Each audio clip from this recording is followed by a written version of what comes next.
Om Vasudeva Sutam Devam Kamsachanuramaddanam Devaki Paramanandam Krishno Vande Jagatgurum.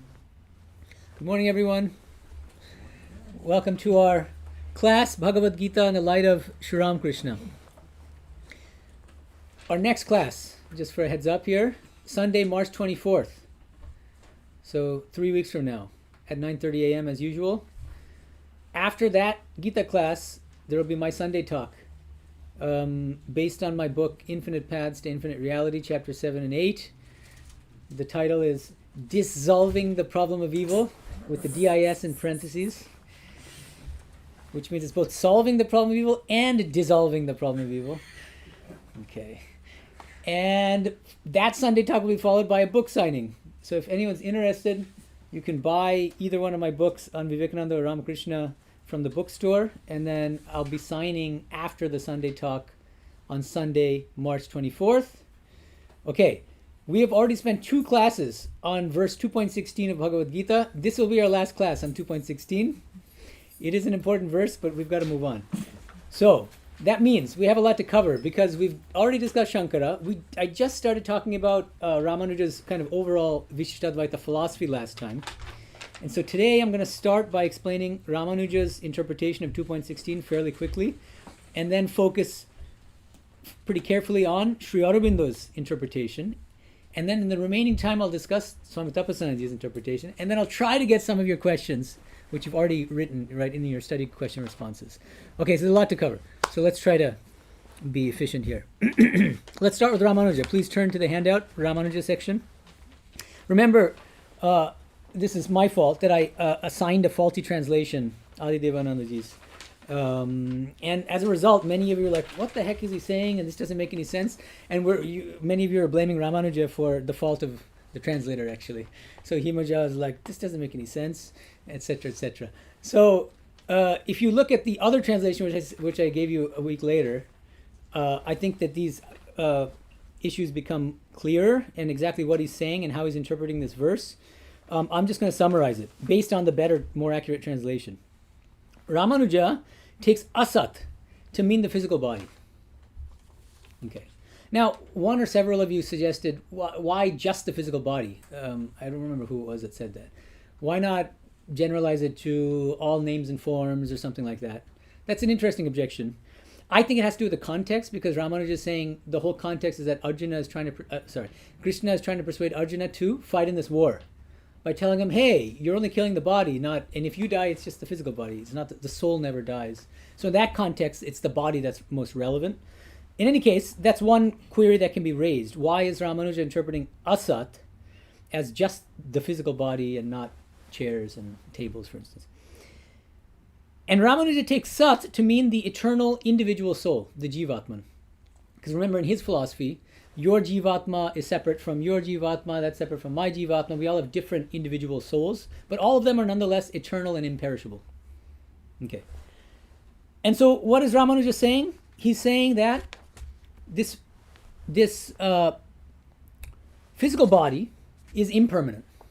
Not that it's non-existent, not that it's unreal, but that it's impermanent. It doesn't last forever. And the eternal soul can never perish. It does last forever. That's all that he's saying in his interpretation of the first line. Okay? With regard to...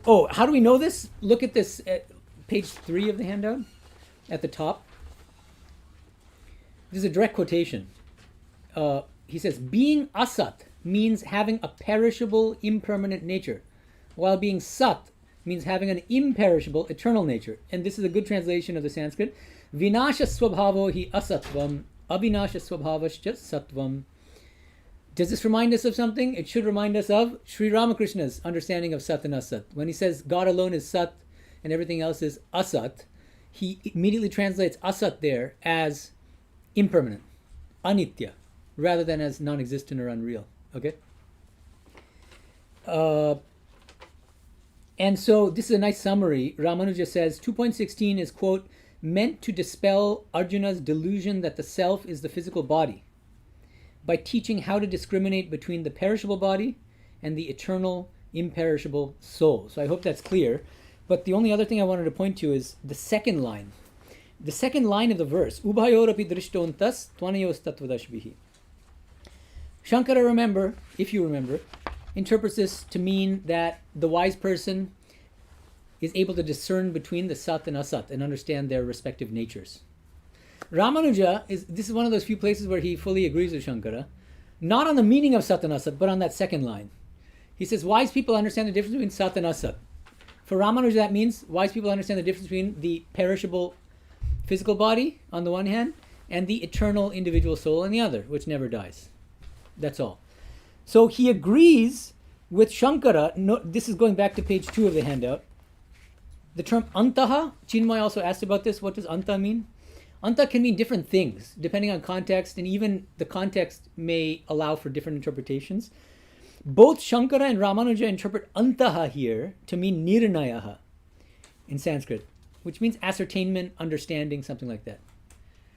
Shri Aurobindo is the only one of these four commentators who has a radically different interpretation of the entire second line of this verse. I think it's his most original and interesting and brilliant contribution to our understanding of this verse.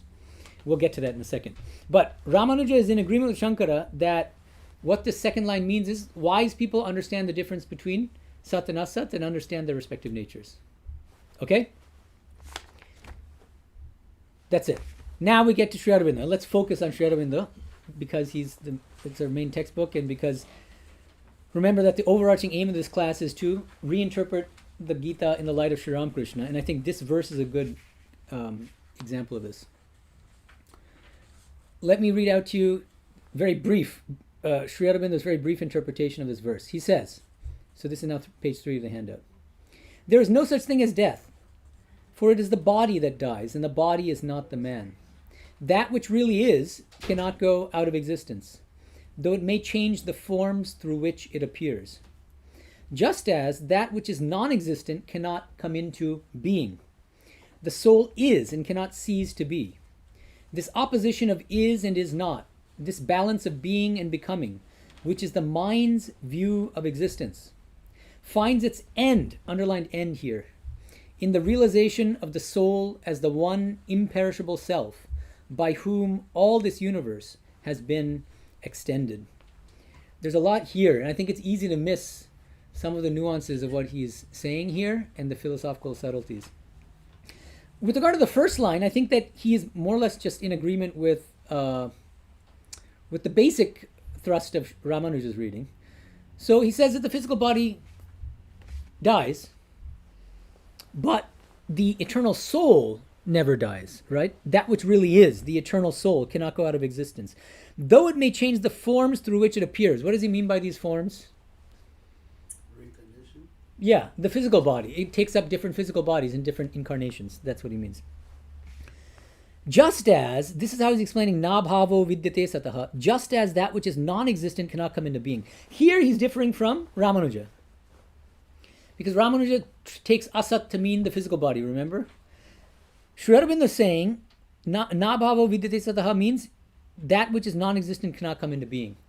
That which has absolutely no existence at all. Like imagine like a sky flower or something, doesn't exist. A sky flower can never take on existence. It can never exist. Okay.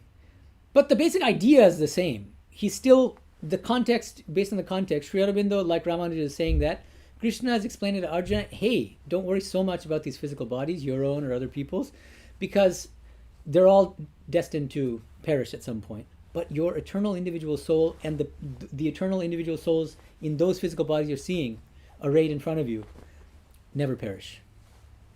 Okay?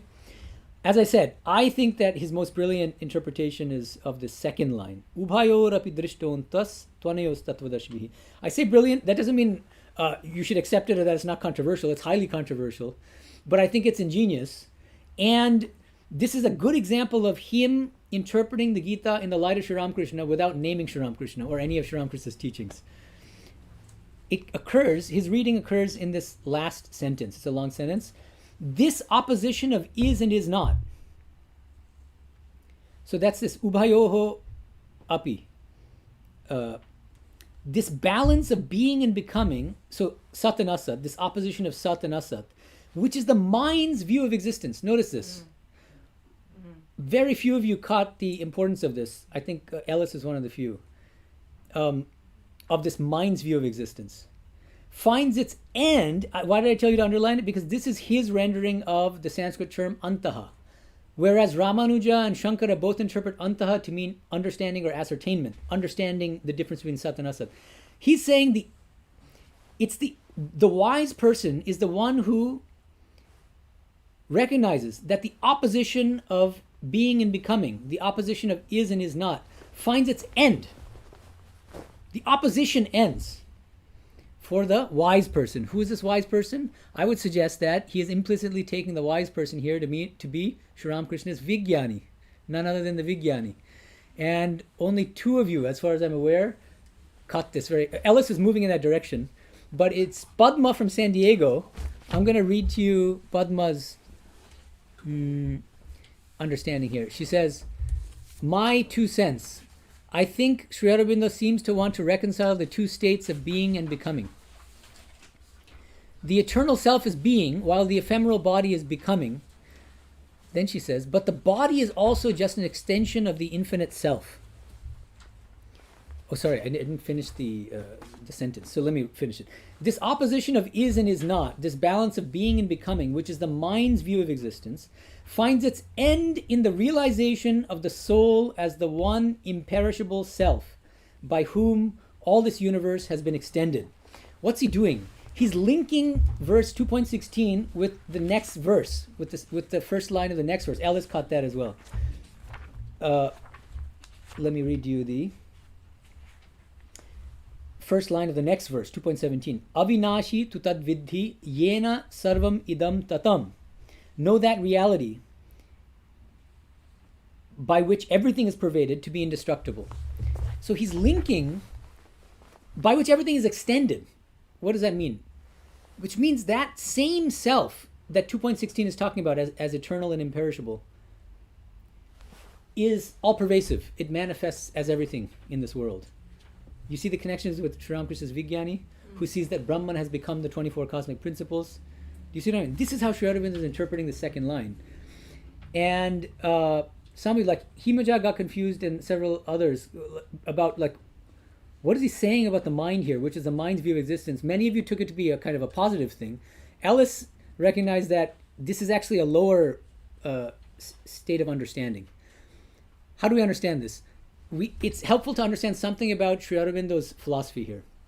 In his philosophy, mind is just a transitional stage. We're at that stage now, but eventually humanity is going to evolve to higher stages of consciousness, which he defines as overmind with a capital O and supermind. So right now we're at the level of mind.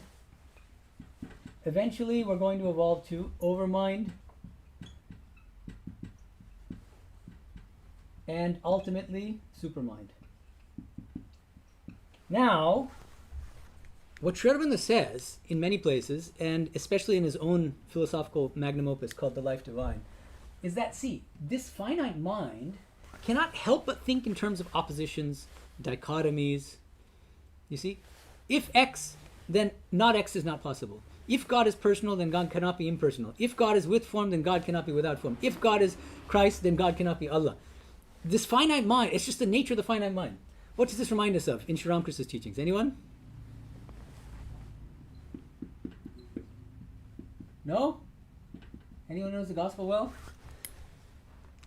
When people come up to him and ask him, you keep saying God is both saguna, nirguna, with form, without form. It doesn't make sense to me. And he says, can a 1-seer pot ever hold 10 seers of milk? Similar idea. You see. So now, look at the handout, please. To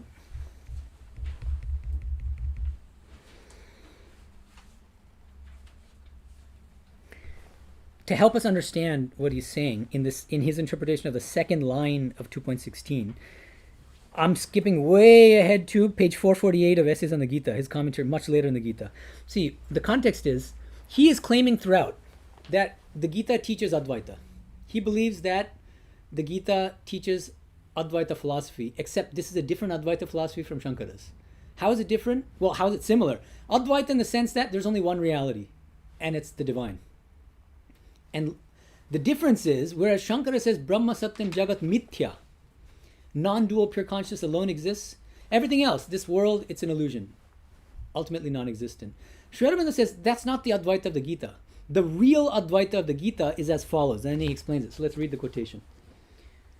And is that not too, after all, the real Advaita, which makes no least scission in the one eternal existence? This utmost undividing monism. You see how he's very consciously think of Śaṅkara here. This utmost undividing monism sees the one as the one, even in the multiplicities of nature, in all aspects. As much in the reality of self and of cosmos. Here self is the lowercase s, individual self, individual souls. And of cosmos, this whole world of names and forms. As in that greatest reality of the supracosmic, the transcendental, non-dual, pure consciousness, Brahman, the divine, beyond this world, which is the source of self and the truth of the cosmos, and is not bound either by any affirmation of universal becoming, so just claiming that this impermanence is true, which is kind of like a Buddhist position, or by any universal or absolute negation. This is either like the Buddha Shunyavada position, that everything is shunya, empty, or it's the kind of Advaitic kind of sweeping dismissal of the reality of everything except non-dual Brahman, I think. That at least is the Advaita of the Gita. So he's saying Gita does teach Advaita, but it's not Brahma Satyam Jagat Mithya, it's Brahma Satyam Jagat Satyam. This world also is a real manifestation of the divine. Gita says it explicitly in chapter 7, Vasudevaha sarvam iti samahatma sudurlabhaha. The Mahatma, the great wise soul, is the one who recognizes that everything is Vasudeva. Like the famous Upanishadic dictum, sarvam kalvidam Brahma, everything is Brahman. That's Advaita, because there's nothing but Brahman. But this world is a real manifestation of Brahman. Do you see?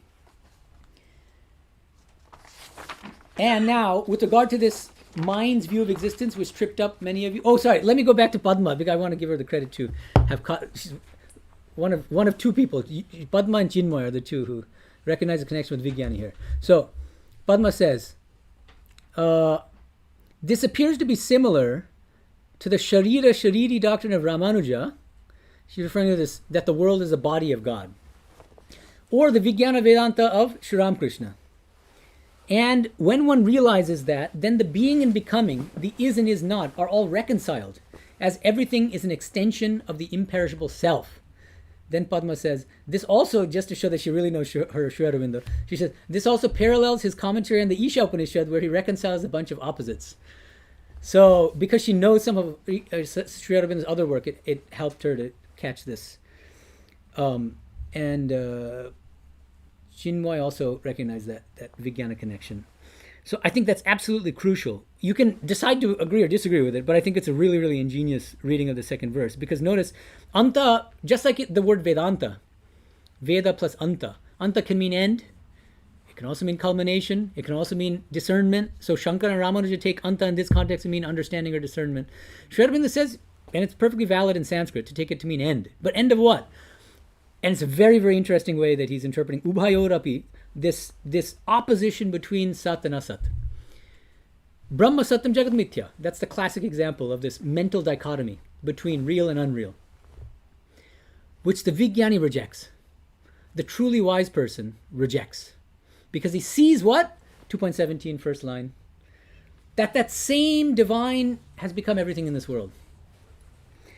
So where does he say this about the mind's view of existence being a kind of a transitional stage that thinks in terms of dichotomies? I gave a couple examples. Please look at the last page of the handout.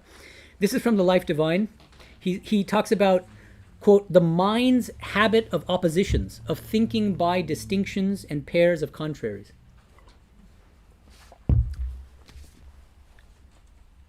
And this is a long passage, but I think it's really helpful. So just one page later, in the same context,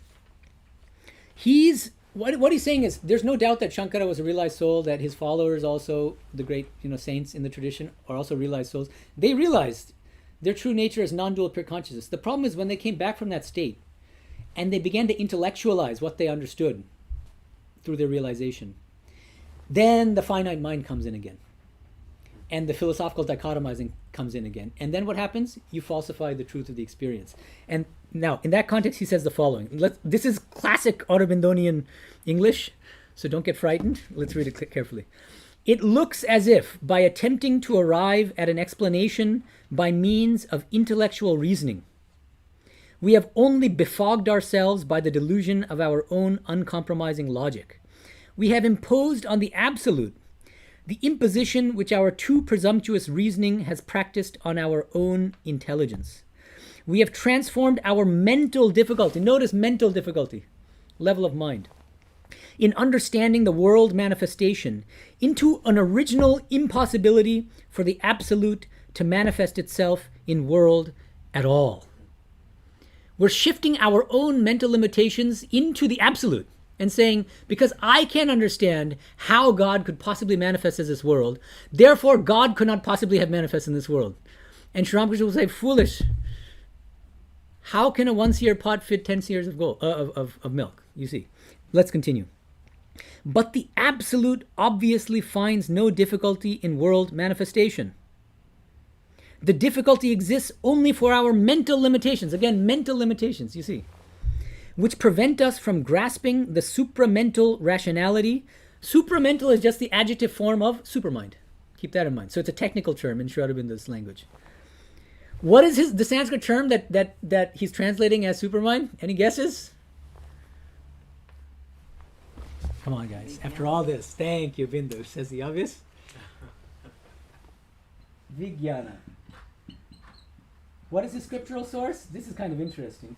Shri Aurobindo has a very original interpretation of the 5 Atmas in Taittiriya Upanishad. We'll get to that because Tapasviji talks about the 5 Atmas. What are the 5 Atmas? Quickly. Usually we say koshas, but that's not accurate. They're Atmas. The term kosha is never used in the Taittiriya Upanishad. The term Atma is used. No. Annamaya. Let's start with Annamaya. Annamaya, not kosha. Atma. Okay. You know that's what we're used to. No, you have to break your habits. Okay, 5 Atmas. Annamaya. Pranamaya. Next one. Manomaya. Next one. No, Vijnanamaya. Last one. Okay, now. 5 sheaths. 5 sheaths. Typically, Vijnana, Maya, Atma, these are Atmas, not kosha. Not kosha. No. Okay. So, all right. Vijnana, usually rendered as the intellectual Atma. That's how Tapasviji does it. That's how most people do it. I think that's a missed opportunity for a follower of Shri Ramakrishna. Because Shri Aurobindo alone takes this Vijnana in the Taittiriya Upanishad to mean supermind. It's extremely interesting. He has this brilliant reading where he does this. So he says, Anna, Prana, Manomaya, Vijnana, Ananda. This Ananda is the Ananda from Satchit Ananda. And then there's Chit, and then there's Sat, and he calls this whole thing. There's 7 terms now. 1, 2, 3, 4, 5, 6, 7. This is all from Life Divine. Sorry, 7. This is what he calls the sevenfold chord of being. It's a beautiful term. Sevenfold chord of being. Should remind us of something else. Shri Ramakrishna says, if I'm playing a flute, I don't want to just play one note on the flute. I want to play ragas and raginis. So the Vijnani plays ragas and raginis on the sevenfold chord of being. Anna Prana Mano Vijnana is a kind of the Vijnani who has got one foot in the transcendental, one foot in this world, and can go back and forth shuttle back and forth between the Nitya and the Lila, like a boat shuttling between the 7th and 6th planes. Remember, that's the way that Ramakrishna puts it. Because he has that supermind, and so that it's a connecting link between Anna Prana Mano, which is all just in this world. Physical body, gross body, vital body, and the mind, mental. And Satchit Ananda in reverse. See, it's really brilliant, actually. Okay. Let's finish this passage. The difficulty exists only for our mental limitations, which prevent us from grasping the supramental rationality of the coexistence of the infinite and the finite, or seizing the notice of the unconditioned with the conditioned. For our intellectual rationality, that mind again, these are opposites. For the absolute reason, again, this is supramental reason, they are interrelated and not essentially conflicting expressions of one and the same reality. Just go back to the 19th century, Shri Ramakrishna and all the different spiritual aspirants and even realized souls coming to him and saying, my God alone is true, my understanding of the ultimate is true. And Shri Ramakrishna coming along and basically saying, same thing that Shri Aurobindo is saying. Your problem is you're limiting God to what you've understood of God. And then he brings in the blind man and the elephant. And who is the person who can see the whole elephant? The Vijnani. Who's the person who can see the chameleon in different colors and no color at all? The Vijnani. Supermind. The person who inhabits that supramental level of consciousness, who doesn't think in terms of oppositions and dichotomies. And that person, that Vijnani, can accept God as Christ while also accepting that God can also manifest as Krishna and Kali and Allah, and also has a completely impersonal, attributeless dimension called non-dual pure consciousness. He doesn't see any conflicts or contradictions there, whereas the ordinary mind does. Okay? So I think this is very profound. His reading of the second line, I think, is extremely interesting. As I said, that doesn't mean you should accept it. It's very controversial. But it's ingenious and it's highly Ramakrishnan. But again, implicitly so, because he doesn't bring in Shri Ramakrishna, but it's clearly suffused with the thought of Shri Ramakrishna's Vijnana Vedanta, in my opinion. But you have to catch this mind's view of existence, as this Ellis calls it. You said delusive. That's probably too strong. It's transitional, and so it's still limited, and it can't help but think in terms of dichotomies and oppositions. That's the limitation. And when you go up to overmind, you start to, instead of seeing oppositions everywhere, you're able to start reconciling things. And then when you reach supermind, everything becomes this beautiful harmony. Nothing conflicts with anything else. Everything has its perfect place in this larger harmony. Okay. All right. Now, Swami Tapasyanandaji. His is the longest commentary. Well, one of the longest. Śaṅkara's was not short. We're not going to go through it line by line, mostly because it's self-explanatory. But it does raise some interesting issues, which I thought were worth flagging. So, Himaja, for instance, thought that Tapasyanandaji's interpretation comes close to Śaṅkara's. What led you to think that? You don't remember. Yeah, because this is over a month ago. So,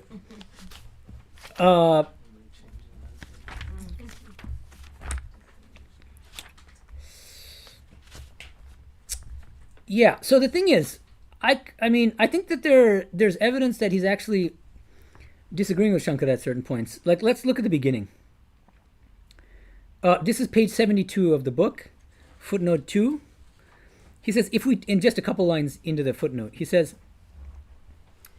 if we take the words sat and asat as real and unreal, and bhava and abhava as existence and non-existence literally as logical contradictories, the sentence will only involve repetition, adding nothing to the problem posed. I think this is already a kind of a dig at Śaṅkara's school.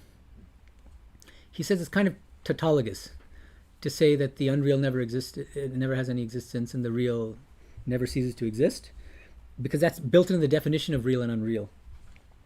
And then the next sentence, the asat or the unreal cannot be totally non-existent, like the horn of a hare, which is only a wordy figment incapable of being experienced, and there is no meaning in the denial of the coming into being of such an entity. Here again, I think he's pushing against Śaṅkara. He's saying the asat here. What's confusing is he's using the word unreal to gloss asat, and I think this is where I think you think that he might be coming closer to Śaṅkara. I think that's actually misleading. Why call it unreal at all? Why not say impermanent? I think that would be the better translation. I think he would have been better off saying the asat or the impermanent cannot be totally non-existent. Do you see what I mean? Just because something is impermanent, like a wave in an ocean, like a table which is eventually going to disintegrate, that doesn't mean that the table never existed, that the wave never existed. It has existence, but it has temporary existence. How do we know that's what he's saying? Because keep reading. So the coming into being of asat or non-entity means the changing forms of things we experience, things that change, that are changeful, impermanent, but not unreal. So it's more like Rāmānuja rather than Śaṅkara in that regard. Do you see? Okay. These forms are experienced, but they disappear immediately and give place to new forms, which too disappear. these changing forms are called asat, non-existent, in the sense that they have no ultimacy in themselves. So again, I think the confusion is that he's translating asat in this very strong way, non-existent, unreal. That might lead you to think that he's coming close to Śaṅkara, but then he's actually redefining what non-existence and unreality means. He's saying it doesn't mean it's totally non-existent like the horns of a hare. He's saying it means it's impermanent, that it's changeful. So I think that actually, I can see why you're confused, Himaja. He says, they come and go, and if all the forms cease, they leave no residue, except Sat or essence, the changeless being, the substratum on which all forms appear. The Sat or essence is changeless being, awareness or witness of change. Now, then, again, I think there's another dig at Śaṅkara in the next line. He says, now, while a general philosophy of being and becoming can be spun out of the verse, like Śaṅkara does in detail as we saw in our previous classes, the context limits the meaning of the term Sat to the Atman in the human personality and Asat to the body-mind. Okay. Here, I think he's deviating from both Śaṅkara and Rāmānuja. Yeah, do you have a question?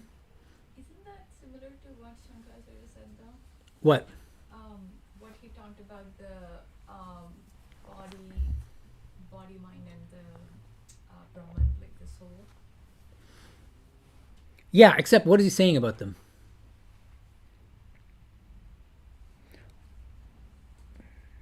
Well, no. So Śaṅkara doesn't just limit asat to the body-mind. He's going to say that it's all names and forms, and they're all changeful and therefore non-existent, right?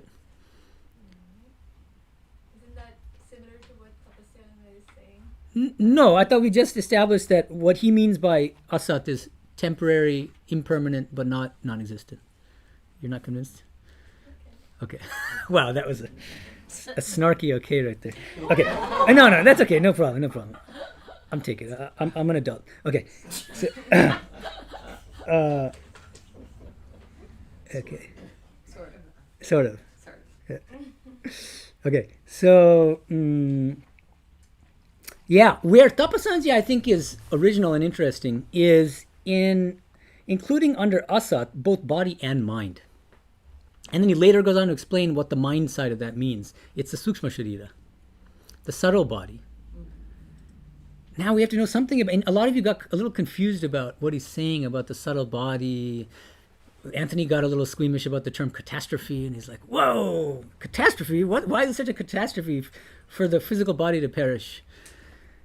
Why don't we read that paragraph? I think it's helpful. So this is the one, page 73, bottom.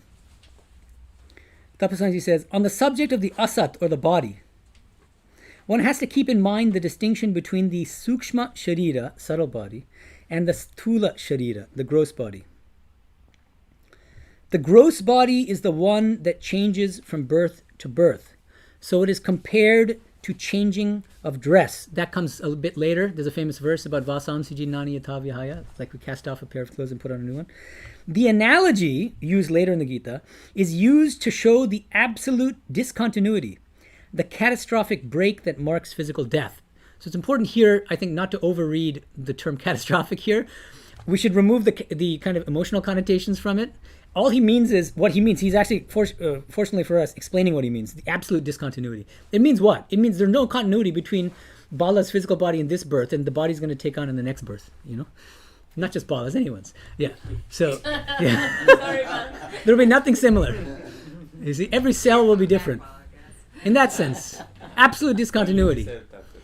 But there's continuity at a deeper level of identity. What is that deeper level? The subtle body, otherwise known as mind. Now we have to know something about Indian spiritual philosophies. They say that the gross body is the thing that dies, but that it's the subtle body that reincarnates. That is the repository of samskaras, latent mental tendencies that we accrue in our births. And then those ultimately have karmic effects, you see? Now, one thing to keep in mind is both the gross body and the subtle body are equally material, physical, literally physical, in the sense that this table is physical, except that mind, the subtle body, is a subtle form of matter, whereas the gross body is a gross form of matter, obviously. With that in the context, in the background. Now, another thing is, we should always remember, Tapasviji wrote famously, he's one of the few monks in our order who actually takes bhakti seriously from a philosophical standpoint. And he wrote a whole book called Bhakti Schools of Vedanta. And in that book, he talks in detail about Ramanuja's bhakti philosophy of Vishishtadvaita and Vallabhas and Chaitanyas and Madhvas, etc. What is the status of the subtle body in these bhakti schools, which take each of us to be eternal individual souls? So they're actually, it can get confusing. So there are like three terms in play here. One is the gross body, okay, which dies in each lifetime. Then there's a subtle body, which reincarnates from birth to birth. And then there's the eternal individual soul, otherwise known as a Jiva. Oops, what did I do here? Individual. Jiva. So now, what do bhakti schools say? Gross body, forget about it. It perishes in each birth. The subtle body also is not eternal. It's not eternal. It exists so long as we don't attain mukti. But when the subtle body perishes upon the attainment of mukti, what remains? This is where some of you, I think, got misled. Because you assume that that means something like Śaṅkara, that there's only non-dual pure consciousness. No, that's not accurate. That's certainly not Tapasviji too. The eternal individual soul remains. Each of us has a separate eternal individual soul. And in the state of mukti, bhakti schools define mukti radically differently from Śaṅkara school. They say that mukti is dwelling in a higher eternal loka, realm, with your beloved personal God. And in an eternal loving relationship between what? The Jiva, the eternal, the liberated individual soul, and Vishnu, Krishna, Ramakrishna, Kali, whoever you want. That's mukti for these bhakti schools. Subtle body also perishes because it's physical, won't last forever. This eternal individual soul is eternal. And what these bhakti schools add is, you can say, well, eternal individual soul is immaterial. How does it dwell anywhere? How is it spatio-temporally located? All this stuff. Some people may ask that. Alice would probably ask that. So the answer is, for those nerds out there, that the liberated soul inhabits a body of what's called Shuddha Sattva, of pure Sattva, which is non-physical. Oops. A purely sattvic, and not beyond Sattva, but it's just because Sattva is also within the realm of this perishable world. But it allows this Shuddha, this purely Sattva body, allows the eternal individual soul to enjoy the bliss of God for an eternity. That's eating sugar for an eternity for bhaktas. Do you see what I mean? They don't need to become sugar in the end. Okay, so let's now read this. On the subject of the asat, or the body, and here he really means body and mind, because he's thinking of both as bodies, the gross body and the subtle body. One has to keep in mind the distinction between the sukshma sharira, the subtle body, and the sthula sharira, the gross body. The gross body is the one that changes from birth to birth. So, I already read all this, sorry. Catastrophic break. But the other body, the subtle body, or sukshma sharira, in which the pranas, meaning the vital forces, mind, intellect, and the ego are integrated, survives, carrying all the karma efficiencies created in one life to the next. I said samskaras, which produce karmic consequences in our next birth based on whether they're good or bad actions that we performed. It is because of the sukshma sharira that re-embodiment becomes possible. But remember, mukti means you're liberated from reincarnation. So if there's no reincarnation, there shouldn't be a subtle body anymore. But there's still an eternal individual soul dwelling with God, if you're a bhakta. So, okay, but when the enlightenment comes and the jiva realizes his real identity as the Atman, the sukshma sharira also perishes. This marks the real death with the capital D, which is the door to immortality. This is very poetic. Capital I. The death of the sukshma sharira is actually the start of our true immortality as eternal individual souls lovingly communing with God. Death in this sense is also catastrophic in that it brings enlightenment. This is a good catastrophe. Whereas in physical death, it is catastrophic at the physical level only. What follows is only another embodiment. Another body for Bala. Okay. Now, poor Bala. We're all assuming he's not getting liberation in this life. But You're the one assuming that. no, I we shouldn't sell him short. Look at him, how he's sitting like Ramanuja over there. Okay. So, okay. Now, we may as well just finish reading it because we only have 2 more paragraphs left. Okay, in these verses, the immortal self and the sukshma. I think this is an important confusion that a lot of people have about people who are Hindu or follow Vedanta. They get confused. What exactly reincarnates? What exactly is it that reincarnates from birth to birth? He addresses this, and I think it's helpful. Tapasviji says, this is top of page 74. In these verses, the immortal self and the sukshma sharira, continuing from body to body, are indiscriminately alluded to as they go together in the Jiva, the embodied being. Reference to this immortal self will be seen in verses such as 12, 19, 20, 21, 24, 25, etc. And the references to the continuing sukshma sharira in verses such as 13 and 22. What's he saying here? He's saying, you'll find often in Vedantic scriptures, Hindu thinkers, Vedantic thinkers, when they talk about rebirth, sometimes they claim that it's a subtle body that reincarnates. I use that language sometimes in this class. But sometimes they say it's the Atma that reincarnates. Even in the Gita you'll find. And he's pointing out different verses in the same chapter, chapter 2 of the Gita.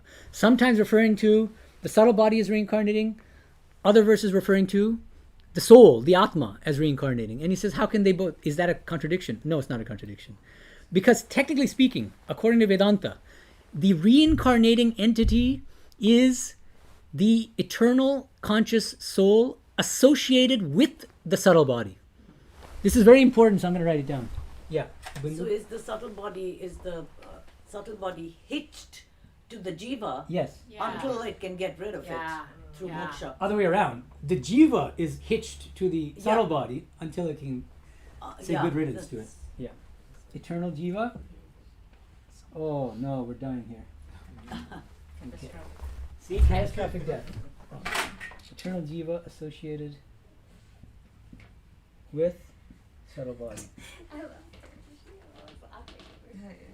What do you love? Okay. So, oh man, this shawl is just, man, right. What is going on? It is just, Why do you wear a whole blanket? I blame Madhavi, she got the cloth. Okay. Okay. That's for you, Madhavi. Okay. Yeah. Okay, so now let's look at the last paragraph. Chinmay raises this interesting question about the koshas. He uses the term which I'm claiming we shouldn't use, kosha. But let's read this last paragraph, it's quite interesting. In this context, the analysis of the human personality according to the Vedanta may be stated. The human personality has 3 bodies consisting of 5 sheaths or koshas. He's thinking of Taittiriya Upanishad, but as I said, the Upanishad uses 2 terms, Atma and Purusha. Never uses the term kosha, but he's using it. These koshas are Annamaya kosha, or gross body, Pranamaya kosha, or vitalistic sheath, Manomaya kosha, or mental sheath, Vijnanamaya kosha, or intellectual sheath. See, he's following the standard traditional Vedanta. And Anandamaya kosha, or the sheath of bliss. Now, the Atman, the spiritual self, which is by nature existence, consciousness, bliss, is clothed in these sheaths. It is the Atman that endows the sheaths with the light of consciousness. Now, and here's where Chinmay raises the question, I think it's important. I think he actually makes a mistake, to be honest. But let's see. Now these 5 sheaths are organized into 2 bodies. The sthula sharira, or the gross physical body, and the subtle body, also known as the linga sharira. All the sheaths except the annamaya kosha, ensouled by the Atman, constitute the sukshma sharira. He's claiming, Tapasyanandaji, that 2 through 5 are the subtle bodies. I don't even want to write it because it's going to confuse things. This is what's shredded in this thing. But he's saying the gross body. Annamaya Atma for Tapasyanandaji is the gross body. That is correct. But the subtle body, even according to traditional Vedantins, whether you're a follower of Śaṅkara or Rāmānuja, they say it's 2, 3, and 4, but not 5. The subtle body. And Rāmānuja, for instance, says this Anandamaya Atma is the Ananda of Satchitananda. It's God, it's Vishnu. Shri Aurobindo see how that's also similar, because that's the tail end of the Satchitananda in Shri Aurobindo's Sevenfold chord of being. So here I actually think maybe he's just having his own idea. No, I don't think so. I think this is a typo or something. Like, not a typo, but like a kind of a printing mistake or something. Like, he didn't mean to say that, because he knows Vedanta too. Yeah. For me to wait. Go ahead, you can ask. Sorry, I'm quite new to this place. Yeah. Don't know where to ask the question, but that was exactly one of the questions I had in mind. My name is Ashok. More introduction later. I won't want to waste time. But, so understand the concept of the subtle body, whether it's the 2, 3, 4, 5 or it's 2, 3, 4 only, that's separate. But when it comes to what you are calling as the eternal individual soul, Self. and then you just also said that is Atman Sat Chitanand. Now, my understanding was that Sat Chitanand, Atman is not individualized. Yeah. So we have got something that is Sat Chitanand, which is not individualized. Yeah. And we give the sun and the reflection theory Yeah. and all of those. Well, the Advaitins, classical Advaitins do. Yeah. So, Yeah. so that's separate. Hmm. And then you got the subtle body as separate. Mm-hmm. So where does this eternal Individual soul figure in that? Great question. And it's, thank you for being succinct also. Yeah, because I think it's an important question. So, it's because it doesn't come up just yet, but it comes up in chapter 15, which we read this morning in chanting. Mamevamsho jiva loke jiva bhuta sanatanaha. Krishna says, these jivas that you see, your jiva, they're all amshas of me. They're all portions of me, Krishna says. Which means what? There's an intimate connection ontologically between each eternal individual soul and Satchitananda. Each jiva is a manifestation, a real manifestation of one and the same Satchitananda. This is not like sun and reflection, because that's already classical Advaita and emphasizing the unreality of the distinction between individual souls. That's not what, at least according to Shri Aurobindo's understanding of the quote-unquote real Advaita of the Gita. The real Advaita is, there's one divine, which actually manifests as each of us as eternal individual souls. That's not Śaṅkara's view. Do you see what I mean? Because it's implying the reality of the individual souls. But there are real eternal individual souls liberated, dwelling in Vishnu Loka, dwelling with Vishnu, or with Krishna, or Christ, or with Allah. Do you see what I mean? That's okay. So let's finish the passage. All the sheaths except the Annamaya Kosha, ensouled by the Atman, constitute the Sukshma Sharira, which parts from the gross body at death, carrying along with it all the tendencies and the merits and demerits acquired in life until it gets another embodiment in this earth sphere or in any of the higher or lower spheres according to the karma of the Jiva. The Jiva can enjoy the fruits of his karma only with the gross body pertaining to this or any other sphere. That's obvious. You can only accrue karma if you have a physical body. In itself, it is a carrier of the tendencies and merits and demerits acquired in previous embodiments. It is a repository of samskaras, based on what we've done in our previous lives. When enlightenment comes and the Atman realizes his spiritual nature as existence, knowledge, but I see why you asked this question, and it's a good question. Let me get to it in a second. He is freed from the union with the Sukshma Sharira, and the latter is dissolved into its elements. This is emancipation or mukti. So, this phrase, and the Atman realizes his spiritual nature as existence, knowledge, bliss. Tapasviji, I think, is being very consciously broad here, to encompass not only Śaṅkara's Advaita, but also all the bhakti schools of Vedanta. There are different ways of understanding this Atman realizing his spiritual nature as Satchitananda. One way is Śaṅkara, absolute identity. The Jiva turns out in the state of mukti to be an illusion. Oh wait, I'm the salt doll melting in the ocean. There's nothing but Satchitananda all along. The whole fact that I thought I was an eternal individual soul reincarnating and taking on different bodies, all false, all part of the dream. That's Śaṅkara. That's one possible understanding of this. But bhakti schools don't say that. They'll explain the Atman realizing its spiritual nature as Satchitananda as Amsha Amshi. I, as an eternal individual soul, am a child of God. I'm a portion of God. I'm a spark of the divine fire. That kind of relationship. There's still an intimate relationship, but it's not one of absolute identity. Does that make sense? So that's crucial. So thank you for raising that question. And so now, we have about 10 minutes to address questions. So do you have any in person here? Any others? There's some from previously, 2 classes ago, which I haven't answered. I addressed Kirans already, I think. About Śaṅkara, you said you didn't understand it. And then, let's see here. Micah says, well, yeah, remember Micah? He had made a brief cameo appearance. I'm not clear on what Ramanuja understands the nature of the Atman to be. In this verse, he says that the Atman is imperishable, its nature is existence, and it is sentient. But there is no mention of whether he understands it to be saguna or nirguna, whether he thinks there are multiple selves or just one, or whether he believes that the enlightened soul retains a subtle body or not. This is a good point, but the one thing to keep in mind when you read traditional commentaries like Rāmānuja's or Śaṅkara's, their commentaries on specific verses are usually not self-contained. That's just not the way that they worked. I mean, that's just not the tradition. So you need to read the whole commentary to understand what they're saying in their interpretation of any given verse. Obviously, that's difficult for us. That's why I try to give you some context. You know what I mean? So Ramanuja does it. And one thing about these traditional Vedantins, the key text, the key commentary, usually the most authoritative, is their commentary on the Brahma Sutra. The Brahma Sutra. The thing about these commentaries on the Gita, Upanishads, is that they kind of have to interpret the verse more or less along the lines of what the verse is saying. There's still some text torturing in that, but they're constrained by the verses. Whereas Brahma Sutra is so open-ended. The sutras are so laconic and kind of, you can push them in any direction. So they have a field day with elaborating their own philosophy in their commentaries on the Brahma Sutra. So in his commentary on the Brahma Sutra called the Sri Bhashya, he's very explicit about all the stuff that Micah is questioning. It's just you can't expect Ramanuja to repeat the same thing in his commentary in every verse, right? All this stuff. That's the idea. Okay. Shriman, and as I said, if you have a question, raise your hand, but I'm just going to read from, this is an online, Shriman from Berlin. In Vijnana Vedanta, so he's talking about my understanding of Sri Ramakrishna's philosophy, how would you agree or disagree with people who state that Jagat does not have the same level of reality as Brahman Shakti? He's now referring to one of, like, the way that my Sanskrit formula for capturing Vijnana Vedanta as opposed to Śaṅkara's classical Advaita. Śaṅkara's classical Advaita, Brahma Satyam Jagat Mithya. Vijnana Vedanta of Sri Ramakrishna, Brahma Shakti Satyam Jagat Satyam. Brahma Shakti because Brahman and Shakti are abhed, inseparable. And Shakti is the real personal God. And why is Jagat Satyam? Because Jagat is a real manifestation of Shakti.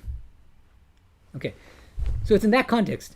He says, Shriman says, for example, the clay does not really transform into a pot, but merely changes its appearance manifestation, name, form, function temporarily. There is and always will be clay alone. The only reality is that which always exists. It is clearly different from a snake in the rope. Even snake in the rope is not right. Rope appearing as snake, right? There are no snakes that's stuck inside the, as the rope does not change at all. But it is also different from rusting, where there is a real transformation. That's kind of interesting. Saying Brahma Shakti Satyam Jagat Satyam might be misleading, as it implies that Jagat is as real as Brahman. Do you think Shri Aurobindo would agree with that statement, or say something like Brahma Shakti Satyam Jagat Leela? This is Sriman's suggestion. As in, if a kind actor is pretending to be angry, the anger is real, but not real in the same way as the actor themselves. Meaning himself or herself. Yeah. It's very interesting. I really like that. Still, I think that we should distinguish two things. I think the world is as real as Brahman and Shakti in the sense of reality, just like it's just not, it's temporary and it's changeful. Exactly, that's what you're talking about earlier. Yeah, so I don't think it's a matter of... It's really a pot when it's a pot. Yeah, and so Leela, it is Leela, but as Sri Ramakrishna used to say, Leela Shotto. When M asked, is this world, God's play, real or unreal? He says, Leela Shotto in Bengali. The Leela also is real. And the way that Tapasyanandaji would put it is, Sri Ramakrishna has replaced the Satya Mithya paradigm of classical Advaita. Brahman alone is Satya, everything else is Mithya, with the Nitya Leela paradigm. The eternal versus the changeful divine play, right? But that Leela is just as real as, right? Because it's Shakti, so how can it be less real? It's also Shakti, just in a different form. Okay, that's my answer to Sriman. I would argue that as an actor, the anger is also real but temporary. Yeah, that's interesting. That's doesn't it depend on the acting method? It does, yeah. So what's yours? It would be real anger. What's the school? Oh. Stanislavski or whatever. What's the? I don't know. I want the. Huh? I do a mix. It's Okay. Vijnani acting. Well played. All right. Isn't that what the person said in the What? comment? That the anger was real but temporary? Anger is real, but not real in the same way as a kind actor. No, he's actually saying something a little bit stronger, like that he's not angry at all. But there's a kind of acting where you have to embody think it, about right? think about Heath Ledger, who ended up committing suicide or drug overdose, right? But when he played Joker, it was, I mean, he almost became Joker in a way in Batman. Right, it's embodied. And it messed with his head, I think. And then you add drugs to it, and you really get. Medhananda. Anyway. Say what you have to say. Okay. Well, there's another question. Sriman has these very technical philosophical questions. So here's another one of his. On page 62, Aurobindo says, so-and-so learns to live in his soul and deals with others too as souls, as opposed to body minds. When he says soul here, is he referring to the Atman? I think it is unlikely, as he goes on to describe the Atman as all-pervading, which means that you and I cannot have different souls. So here does soul mean Sukshma Sharira? But he also says the soul is the one imperishable soul. I think this is along the lines of your question. Sorry, what's your name again? Ashok. Ashok. The key here is recognizing that there is an eternal individual soul which is distinct on the one hand from the gross body and the subtle body, and distinct on the other hand from divine Satchitananda. Not distinct in the sense that it's totally different from Satchitananda, but it's a manifestation, spark, amsha, portion of the Satchitananda. Once we recognize that this is a real entity, an eternal individual soul, even in the liberated state, individuality continues as an eternal soul, at least for Bhakti schools of Vedanta. And what Tapasviji claims in his understanding of the Gita, what Shri Aurobindo claims in his interpretation, is that Gita accepts the enduring reality of an eternal individual soul. What's evidence of that? He says, notice the language that Gita sometimes uses, nivasishyasi mayeva, in many places. You will dwell in me. Certain language, like these metaphors, which suggest that there is still some distinction between the I and thou, between soul and God. Do you see what I mean? And there are many other examples of this. But he says that Gita also accepts the classical Advaitic understanding of the salt all melted in the ocean. Brahma Bhuta, he says. That's a term used in the Gita, chapter 18 and other places. Having become one with Brahman. There he says that could be something like jnana in Shri Ramakrishna's sense, absolute identity with non-dual pure consciousness. But the interesting thing is when we get eventually to chapter 18, I talk about this in my article that we read long back, months ago. Brahma Bhuta, chapter 18, something or other. Brahma Bhuta Prasannatma Nashuri. So Shri Aurobindo says that in the Gita, Krishna is distinguishing two stages in spiritual experience. The Brahma Bhuta stage, which is becoming one with non-dual pure consciousness, which is Shri Ramakrishna's jnana. Then he says, Brahma Bhuta Prasannatma Nashoti Nakangshi Samasarveshu Bhuteshu Mad Bhaktim Lavate Param.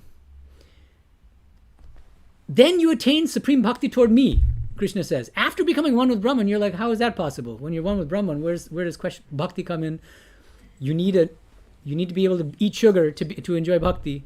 Then he says, Brahma Bhaktya Mam Abhijanati Yavan Yashasmatataha Tato Mam Tatva Gyatva Vishadetanantaram. It's through this supreme bhakti that you finally enter into Krishna. So again, there's still this maintaining of individuality. Shri Aurobindo says, this is basically like vijnana after jnana. There are some people who, even after attaining this Brahma Bhuta state, becoming one with non-dual pure consciousness, come back here and realize that everything here is also the same manifestation of the same Shakti, which is one with Brahman. So after jnana comes vijnana. Shri Aurobindo has this elaborate reading. So again, he doesn't refer to Shri Ramakrishna. That's our job as followers of Shri Ramakrishna, to try to link what Shri Aurobindo is saying in his interpretation of these verses to what Shri Ramakrishna says in his teachings. Bala. Can you talk about that 5, 6, 7? Sat Chit Ananda in reverse. Yeah. What is there to talk about? Like, what is the ordering, the importance there? Well, only because, see, the sevenfold chord of being, because here's the key, for Shri Aurobindo at least, is that there are these 7 terms, right? Here, these 3 are on the side of this world. We're all familiar with them. We mistakenly identify with Annamaya, Pranamaya, and Manomaya, Atmas, which is why we suffer. On the other side, you have the divine Satchitananda, 5, 6, 7. He says, the beauty of the Vijnani, so the Vijnani, so long as you have not realized God, so long as you have not attained liberation, what happens? You have to do neti neti, as Shri Ramakrishna says. I'm not the physical body, I'm not the subtle body, blah, blah, blah. But then he says, once you realize the truth, then, and if you come back as a Vijnani, you realize that Satchit Ananda itself has become, as manifested, as even Annamaya, Pranamaya, Manomaya. So this is the linking term, Vijnana, the Vijnani, with his supermind. This is a further realization, and it's different, right? Instead of saying that, right, in order to reach the roof, you have to leave the stairs behind one by one. Now you realize that the stairs are made of the same material as the roof. Yeah, I'm just asking, like, clearly there is levels between Anna, Prana and Mano. Like, why did we write all in 5, 6, 7 instead of just in 5? Why Why is did it you such separate a it? Ananda? I see. Separable in Well, no, 5. because he does this very, I mean, this gets really You have to read the book. subtle. Yeah, in the Life Divine, what he does is he does this kind of a thing. He does. Okay, so he does some magic. He does some magical stuff there, yeah. again, very ingenious, but whether you find it plausible is another thing. But it's very interesting. Like he says that each one of these terms in Satchitananda corresponds to a certain level of being here. He's too smart. I'm just playing. It's wild, yeah. I have a question. Yeah. It's tangentially. Okay. The latest science in the area of genes says that life's events, like traumas or whatever, are actually transcribed in your DNA as epigenetics. Mm-hmm. And it doesn't change the sequence of your DNA, but it does add to your DNA above your DNA, and it's inheritable. Mm-hmm. So, in the context of science, Mm-hmm. which is the latest development, since the subtle body carries samskaras, Mm-hmm. how are these samskaras incorporated into our DNA? Since the DNA carries the genes, and it's the genes that express our samskaras. Mm-hmm. Yeah, we should always remember that in the Hindu view, the individual soul often has some say in choosing what its next body is going to be. Yeah. And so Swami Vivekananda actually says in one place in the Complete Works, he says, if somebody in this life has been an alcoholic, he uses this, or a drunkard, I think he says alcoholic, he says they will be attracted to a body in its next birth that has the genes, like the alcoholism. He doesn't use the term gene because it wasn't a thing then. But that's the idea, is that, you see, it'll find the body that's most appropriate to it based on its samskaras, what it does, what it deserves karmically. That's the idea. Yeah. Not just the body, even the circumstances, right? Yeah. To differing extents, it gets very complicated when you get to the different specific Hindu traditions. I'm writing that chapter now of my book, Karma and Rebirth in Hinduism. But it's It gets very interesting complicated. that science is coming closer to Vedanta. Yeah, but it's all and to, physical and to the materialistic, right? Vedas. Science and metaphysics. I'm not sure, just because it's all materialistic from a scientific standpoint. They're not going to accept the existence of either a subtle body that is Not separate subtle. from the physical, and they certainly won't accept an internal individual don't, soul. But So it's for samskaras spiritual people, in it our might feel- genes, how do we, our genes express Yeah. our natures, Yeah. our individual, Yeah. unique natures, Yeah. which come from our samskaras, our previous. Yeah, I mean, it's interesting. I always caution against overly quick harmonizing and saying that, see, physics supports Vedanta, or not that it doesn't, but we have to be very careful and very, very learned on both sides to really make rigorous claims about these, making rigorous connections. That's all. I don't want to be too quick to jump to conclusions about those things. And then there is also the stem cell. The okay. stem cell could be conceived of as Brahman. Okay, wow. Well, in a manner of speaking. It's another class, and yeah. then come up with Yeah. all these differentiated prakriti Yeah. emanating from the stem Yeah. cell. Okay. All right. So these are interesting. I don't want to get into too much of that, but it's an interesting suggestion. And I wanted to mention one more thing. You guys have not had homework for too long, and so I'm gonna start assigning homework again. So the homework assignment is going to be very similar to this one, except based on verse 2.26 as opposed to 2.16. And I want you to compare 4 commentaries on 2.26, Śaṅkara's, Rāmānuja's, Shri Aurobindo's, and Swami Tapasyanandaji's. It's not nearly as philosophically deep, but it is still interesting, and there are interesting differences among these interpretations. And so I will come up with some study questions again. There won't be a handout, no, but there will just be study questions, and I expect you to write responses. Next class again, remember, what was it? Sunday the 24th of March. Any questions? Om Shanti Shanti Shanti Hari Om Tat Sat Shri Ramakrishna Pranamastu.